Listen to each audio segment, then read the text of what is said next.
Hey therapists, I'm Dr. Dan. I'm a clinical psychologist and I'm the founder of marketingfortherapists.org. I spend a lot of time helping therapists grow their practice and reach more clients. And today I want to share with you my favorite unfair advantage for helping your therapy practice succeed. See, a lot of therapists seek out guidance for how to grow their therapy practice. It's only natural, right?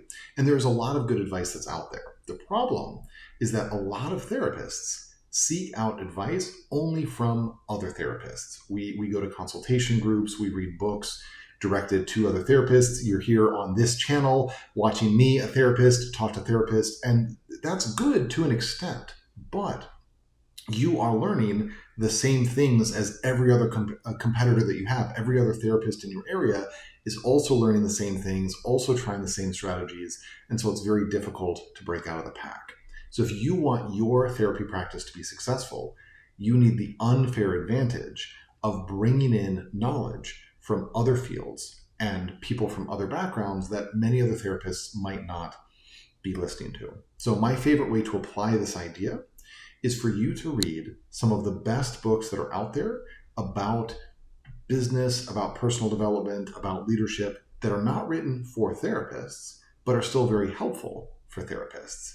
And so my favorite books for you to read are as follows. Number one, I love The Psychology of Money. This is a great entry point because it's not written by a psychologist, but it is about psychology. And it starts you thinking about some of the mindset issues that you have around money and finances. This is one of the most common struggles that I see therapists having, is that they struggle to shift from kind of the helper mindset that many therapists have to the business mindset, the money mindset, the mindset that says it's okay to charge more, it's okay to earn more, it's okay to think about my financial well-being. And so this book can help you shift out of that mindset. It's not going to make you greedy, but it just helps you realize some of the unconscious, subconscious thinking that you have around money and helps you shift it in another direction. The next book that I want to recommend is called Marketing Made Simple. This is a book that does exactly what it promises, which in and of itself is good marketing. If marketing feels confusing for you, if you're not sure where to start, this is the book that I recommend, because it gives you a solid framework for how to understand marketing in a way that's not overwhelming.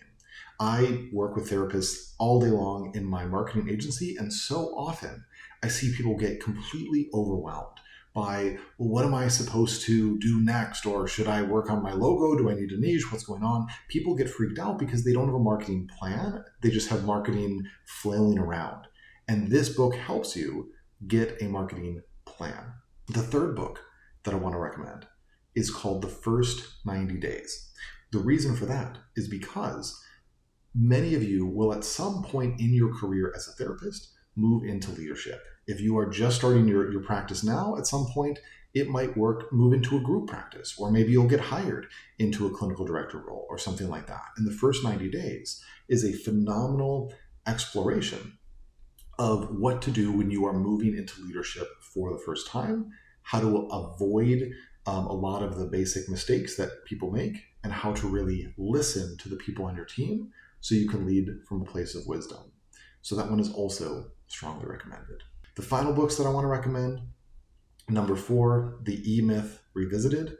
Honestly, this one, it's not the most interesting book to read, I'll be honest. It's kind of clunky, but you should at least find one of the summaries that are out there online, because the core idea of the book, the idea of shifting from working in your business to working on your business, is an absolute mindset shift. It's a thing that most small business owners, most entrepreneurs struggle with, and definitely a lot of therapists struggle with. And so if you can read that book, or at least the summary, because again, the writing's not as interesting, that's a one that I would really, really recommend.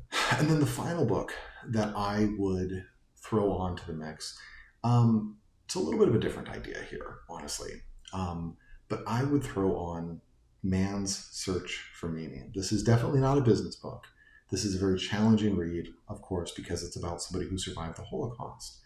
But I think that this is really critical for therapists to read and learn from for two reasons. One, because as you are working to grow your business, as you're working to market yourself or whatever, I think it's important to stay connected with humanity, to recognize the many problems in the world, the many awful things that can happen to people, so that when you experience setbacks, when you experience failures, you can kind of maintain some perspective and have some resilience around that.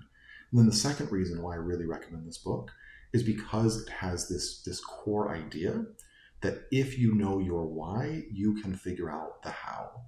And if you are building a therapy practice and you don't know why you're building it, you just think it's a thing to do, you just want to earn a little bit of money, whatever. There's better ways to pursue your career, honestly, if you don't have a reason why you are trying to build your practice. But if you can figure out your why, that is where your power comes from. You can unlock the pathway to any how. You can figure out how to do anything when you know why you are doing it. And Frankel's book, it's a little hard to read, but it is a powerful, powerful message about figuring out the story that you want to tell with your life, figuring out the things that are meaningful for you, and building a life where you can commit to them.